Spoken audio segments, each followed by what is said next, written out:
அரியலூர். இந்த அரியலூரை பத்தி நம்ம கொஞ்சம் பேச வேண்டியது இருக்கு. ஏன்னா, அந்த அரியலூர் வந்து ரொம்ப முக்கியமான ஒரு ஒரு கான்செப்ட். டைனோசர்ஸ் இருக்குல்ல, டைனோசர்ஸ் வந்து உலகத்திலேயே மொத எக்ஸாஸ்ட் ஆனது, வெளிய போனது, அதாவது அழிஞ்சு போன இடம் எதுன்னா அரியலூராம். ஏய் ப்ரோ எதையாவது சொல்லிட்டு இருக்கா ப்ரோ. சிமெண்ட் ஃபேக்டரி கார்ப்பரேட்டோட தமிழ்நாட்டோட 2வது அது என்னது ஃபேக்டரிஸ் நகரங்க அது. அங்க அதிக தொழிற்சாலை இருக்கு. நீங்க என்ன பேசிட்டு இருக்கீங்க? அங்க போயிட்டு முட்டை கிட்டன்னுட்டு இருக்கீங்க. அது சிமெண்ட் ஃபேக்டரிலாம் அதிகமா இருக்க இடம். ஸோ அந்த இடத்துல தான் டைனோசர்ஸ் எக்ஸாஸ்ட் ஆயிருக்கு. யார் சொல்றா அப்படின்னா ஒரிசா பால் அவர்கள் சொல்லியிருக்காரு. இவர் நிறைய மேட்டர் பிடிச்சிட்டாப்ல, அதான் தலைவனை வெளியே அனுப்பி விட்டாங்க. உலகத்துல டைனோசர் முதல்ல அழிஞ்ச இடம் எது தெரியுமா? அரியலூர். இன்னைக்கு நியூயார்க் மியூசியத்துல பதிவாயிருக்கு. First disappearance of dinosaur from India Ariyalur போட்டிருக்கு. ஏனால் சுனாமி வருவதற்கான காரணம் பூமியுடைய பிரஷர், அந்த தட்டுகள் அசைவதாலும் எரிமலைகள் வெடிப்பதாலும் நில அதிர்வுகள் இருப்பதாலும் பூமிக்கு ஒரு பிரஷர் வந்ததுன்னா அதோடைய அழுத்தம் வந்து சுனாமியை உருவாக்குது. இந்த விஷயம் என்ன அப்படின்னா, அந்த அரியலூர்ல தான் டைனோசர்ஸ் முதல்ல அழிஞ்சிருக்கு. உலகம் முழுக்க தேடி பார்த்தாலும் இங்கே தான் ஃபர்ஸ்ட் டைனோசர் என்ன அழிஞ்சிருக்குன்னு சொல்றாங்க.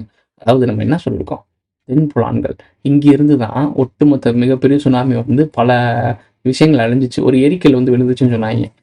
வடிவேல் இருந்த வான்பகை பொறாது பக்குருள் யாரும் பன்மலை அடுக்கும் குமரிக்கோளும் கடல் கோல் கொள்ளும் சொல்லி சொன்னது யாரு? அதாவது சொன்னது ஒரு வரலாற்றுல இருக்கு. பட் இதை எடுத்து சொன்னது யாரு? ஒரு சாப்பாடு.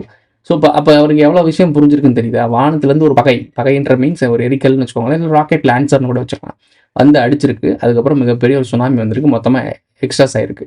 இதை நீங்கள் டைனோசர் அழிய போகும்போது என்ன, வானத்துலேருந்து ஒரு பகை வந்தனால தானே அழிஞ்சிருக்கா? வானத்துலேருந்து இந்த பகைன்றது வந்து மலை இருக்குல்ல, மலையிலிருந்து கீழே வந்த பகையும் ஒன்று இருக்குது. அது நம்மளை குறிச்சது. மலையில இருந்தது நாம, கீழே இருந்தவங்க நாகர்கள். ஸோ அப்போ நாகர்கள் பாயிண்ட் ஆஃப் வியூல யாரு? மலையிலிருந்து வந்த பகை. அதாவது வானத்திலிருந்து இப்போ உயர இருந்த மலையிலிருந்து வந்த பகை யாருன்னா மனிதர்கள்.